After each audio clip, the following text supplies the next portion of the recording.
Salut tout le monde, c'est Swedap. On se retrouve aujourd'hui pour une nouvelle vidéo en compagnie de ma maman. Bonjour. Je vous avais promis que je vous ferais une vidéo avec elle pour vous expliquer un petit peu comment elle a vécu mon année quand j'étais en Australie. Donc du coup, on va faire la vidéo aujourd'hui. J'ai réparti la vidéo sur plusieurs questions. Donc moi j'ai mes notes et ma maman a aussi ses notes. Donc désolée si on les lit un petit peu. T'es prête? Oui. Alors, première question. Comment as-tu pris ma décision de partir? Est-ce que tu avais des peurs? Alors quand tu m'as annoncé que tu voulais partir, donc j'étais contente puisque je me suis dit bon, tu voulais perfectionner ton anglais, l'Angleterre c'était idéal, c'était pas loin, ça allait être super, donc j'étais contente. Et quand tu m'as donc annoncé encore plus précisément que c'était l'Australie, et ben là ça n'a pas été la même en fin de compte. Donc des peurs, oui, j'ai eu des peurs puisque je me disais bah, c'est quand même à plus de 10 000 km, s'il arrive quelque chose, je ne serais pas à côté de toi. Et puis à la fois bah, j'étais contente parce que du coup c'était une belle expérience, un beau pays pour perfectionner ton anglais. Voilà. Et aussi l'Australie c'était un de tes rêves puisque tu avais toujours dit que tu voudrais un jour voir des kangourous, donc je me suis dit autant tout faire d'un seul coup, partir loin, apprendre ton anglais, améliorer ton anglais et voir des kangourous. Voilà. Bien. Question numéro 2, comment as-tu vécu cette année globalement? Alors c'est pas, je vais pas vous mentir, hein, c'est pas du tout facile. Hein. Donc avec ma fille nous avons un relationnel très soudé. Et donc c'était la première fois qu'on allait se séparer réellement. Et c'est pas facile. C'est pas facile déjà d'une part le regard des autres, le jugement des autres. Tout de suite quand on vous annonce que Camille part à l'étranger, tout de suite on dit oui, elle est trop jeune, c'est trop loin, tu es folle. Donc c'est vrai que ça nous met aussi on remet en question en disant est-ce que je fais vraiment la bonne chose, est-ce que je fais bien de la laisser partir. Puis après je me dis bon, de toute façon un jour ou l'autre il faut qu'elle parte, hein, c'est comme ça, c'est la vie qui est ainsi. Des peurs en tant que parent, je pense qu'on en a tout le temps, toute leur vie, hein, les premiers pas, la première fois qu'ils font du vélo, les lycées, les petits copains, donc à tout moment de leur vie et de la nôtre, on a ces peurs-là. Et on arrive à les surpasser. Tout parent y est arrivé, donc voilà, je me suis dit je vais surpasser aussi cette nouvelle étape. Voilà, qu'elle quitte le domicile et qu'elle parte à plus de 10 000 km. Donc, en général, voilà, au départ ça a été un peu la peur et le doute. Et puis après, ben non, alors quand je me rappellerai toujours la première photo qu'elle m'a envoyée 15 jours après son arrivée, où elle était à côté d'un kangourou. Et donc je l'ai eu moi à mon réveil et c'est vrai que j'avais été émue parce que voilà, elle avait réalisé son plus beau rêve. Et c'était un peu grâce à moi, si on veut, qu'elle le réalisait. Donc il y a toujours une fierté et puis il y a un bien-être.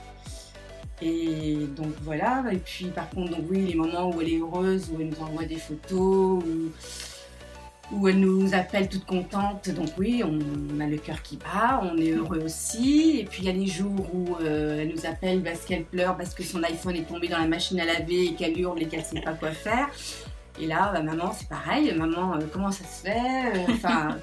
Voilà, et puis voilà, il y a des coups de blues. Donc ces coups de blues, elle ne me les a pas beaucoup montrés. Donc je pense aussi que c'est le côté protection qu'elle s'est dit si je montre mes coups de blues, ma mère va avoir des coups de blues aussi. Mais elle m'en a montré. Et bon, c'est vrai que autant que parents, c'est difficile de pas les avoir dans nos bras ou de les serrer dans nos bras et nous dire ça va aller.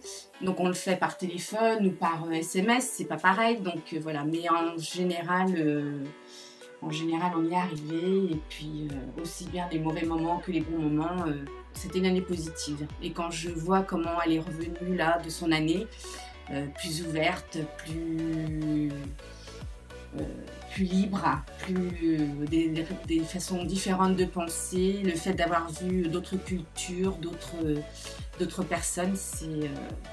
non, je pense que j'ai aucun regret sur cette année et je pense que c'était un bon choix qu'elle a fait. Et voilà. Bien. Du coup, suivant, est-ce que si tu as à refaire, tu changerais quelque chose? Si c'était à refaire, si je changerais quelque chose, non, je changerais rien. Je changerais rien. C'est vrai que l'annonce du départ, en plus, ça s'est fait en 3 semaines. 3 semaines, c'est court. Mais c'est court, mais c'était bien. C'était court parce que l'on n'a pas eu le temps de cogiter, voilà, ni de penser ou d'imaginer plein de choses. Et puis par contre, voilà, du coup, ça nous a fait 3 semaines intenses. Mais non, mais je pense que, voilà, à la rigueur, j'irais peut-être avoir plus de temps avant le départ. Mais non, parce que ça aurait été plus difficile au départ, puisque le départ a été très difficile. Hein. Moi, j'ai pleuré pendant 24 heures. Hein. J'en ai encore les larmes aux yeux en me disant non, c'était un moment très difficile. J'ai pleuré pendant 24 heures, je l'avoue. Heureusement, j'étais bien entourée.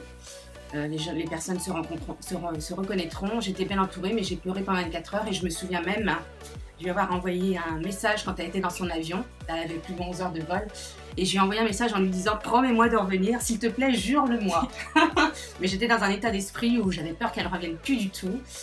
Et je savais qu'elle avait 11 heures de vol, c'est ça, à peu près. En tout, 23.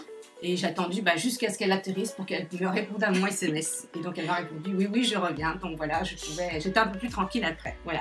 Mais s'il fallait changer quelque chose, non, je ne changerais rien. Et non, je referais les mêmes choses. Voilà. Question suivante, comment s'est passé le retour? À savoir, pour ceux qui n'ont pas vu, quand je suis rentrée en France, maman n'était pas au courant puisque je suis venue lui faire la surprise. Mais du coup, aussi bien la surprise que globalement le fait que je rentre à la maison. Oui. Elle est rentrée un dimanche, non, le jeudi, et elle est rentrée le dimanche d'avant.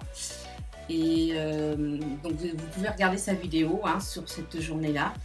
Donc comme elle vous le dit, donc elle est venue par surprise et ça a été bien manigancé entre guillemets, si on peut appeler ça comme ça, avec nos amis, son retour et tout. Et alors son retour, ben oui, forcément j'étais émue, j'étais en larmes, puisque c'était une arrivée plutôt prévue, mais ça a été fort.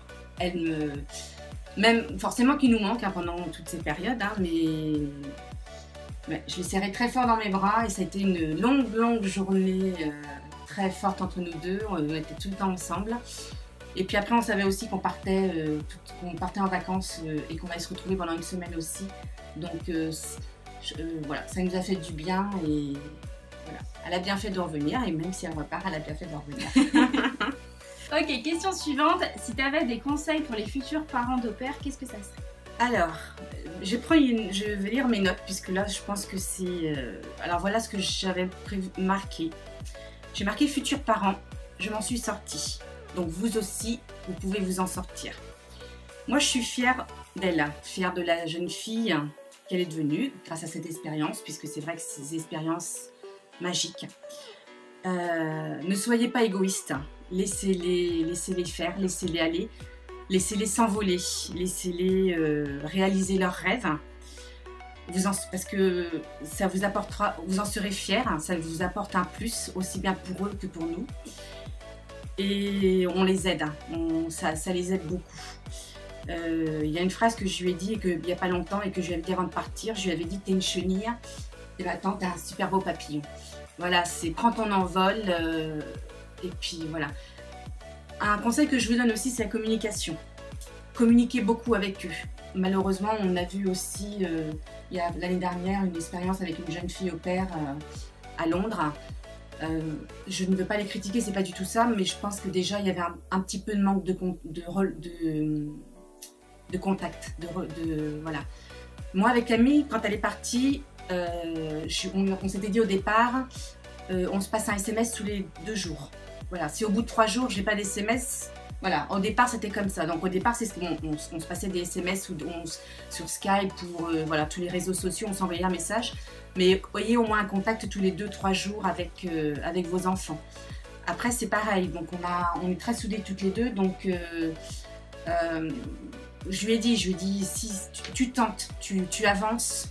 Tu chutes, tu te relèves, tu rechutes, tu te relèves. Si cette famille ne va pas, c'est pas grave, tu changes de famille. Je veux dire, il y a toujours une solution, il y a toujours des possibilités. Donc la communication, pour moi, c'est primordial. Aidez-les, réconfortez-les. Voilà, si ça se passe pas bien dans une famille, mais il n'y a pas de raison, puisque Camille en a fait 2 qui étaient super magnifiques. Et même si ça va pas, c'est pas grave, tu changes, tu avances. Voilà. Donc on est fiers d'eux, on reste fiers d'eux, ça nous apporte du plus pour tout le monde. Je suis sortie plus forte moi aussi parce que je suis repassée aussi le fait d'être seule. enfin de son absence qu'elle aime manquer. Elle aussi, elle est devenue plus forte, elle est plus ouverte d'esprit, elle a découvert des lieux et rencontré des personnes exceptionnelles qui d'ailleurs sont encore là d'aujourd'hui, hein, qui sont toujours en contact. Et elle a grandi, elle a forgé son caractère. Hein. Donc si vous avez des enfants timides, ne vous inquiétez pas, quand ils reviennent, ils sont moins timides et plus forts. Donc moi je vous dis, laissez-les aller, laissez-les vivre leurs rêves, laissez-les découvrir. Et si vraiment ça se passe plus ou moins bien, c'est pas grave, ils reviendront, mais au moins ils n'auront pas de regrets. Et ils auront fait ce qu'ils devaient faire et on sera fiers d'eux aussi. Voilà. Futurs parents, soyez forts et laissez-les faire. Aidez-les si vous pouvez et voilà. Et vous en ressortirez aussi fort que nous et voilà. Donc des deux côtés on en ressort plus fort. Voilà. Bien. Moi je voulais rajouter, oui pareil, même si vous êtes contre l'idée de les laisser partir, le fait de leur dire non, si votre enfant il va vouloir partir, il va quand même partir, ouais. Et au contraire il partira avec, il va se dire bon bah mes parents ils m'ont pas soutenu, ils ont pas voulu, je vais partir quand même. Il va partir dans le négatif et du coup ça va pas du tout l'aider parce que si là effectivement elle a un problème, si elle se sent seule, et ben elle va vous en vouloir et elle vous en parlera pas si ça va pas. Donc ça va faire qu'empirer les choses. Donc ouais voilà, soyez pas égoïste et juste au contraire soutenez-les. La communication est très importante. Restez en communication, en contact. Même si c'est qu'un SMS, parce que forcément hein, on connaît nos jeunes, hein, voilà, on oublie un peu les parents, ou les parents disent n'importe quoi, ou voilà, on est tous passés par là, mais un petit SMS, même si voilà, tout va bien, voilà, oui ça va, à demain, voilà, ça suffit, et puis communiquer, voilà. Quelque chose à rajouter? Non. Merci de m'avoir donné cette opportunité de faire cette vidéo. Et puis j'espère, futurs parents, que vous aurez comme moi l'idée de les laisser partir. Futurs au père, tentez votre chance, vivez cela à fond. C'est vraiment des expériences. Moi je ne l'ai pas vécu réellement, elle l'a vécu ma fille, mais je l'ai vécu par rapport à elle. Et je vois bien que c'est des expériences exceptionnelles, quoi. Et puis même par rapport à la langue, maintenant Camille, hein, même si elle se sous-estime, elle est bilingue. Des fois même quand elle me parle, elle dit des mots en anglais, elle parle plus du tout français. Elle cherche les mots en français, elle cherche comment ça existe en français. Donc c'est un plus, c'est toujours un plus. Et ça vous ouvre des portes sur d'autres choses et ça vous ouvre les yeux et l'esprit et tout ce qu'il faut. Voilà. Bien. En tout cas, si vous êtes futur au père ou quoi que ce soit, si vous voulez parler aussi bien à ma mère ou à moi que ce soit vos parents, n'hésitez pas à m'envoyer un message soit sur YouTube ou soit sur Instagram et je pourrais vous mettre en relation entre parents parce que je me dis que ça peut toujours aider parce que moi j'ai des futurs au père donc maman elle peut très bien aider des futurs parents d'au père. Donc surtout n'hésitez pas à m'envoyer un message sur Instagram ou sur YouTube. Bon du coup voilà, on va arrêter la vidéo ici. On espère en tout cas que ça vous a plu. Si vous avez d'autres questions qu'on a pu oublier de répondre, n'hésitez pas à les mettre en commentaire, ça me ferait un plaisir de vous répondre. Et comme je vous ai dit aussi, n'hésitez pas à venir me parler en privé sur Instagram. En tout cas j'espère que vous allez bien et je vous dis à très bientôt pour une prochaine vidéo. Bye! Au revoir! Trust him, no.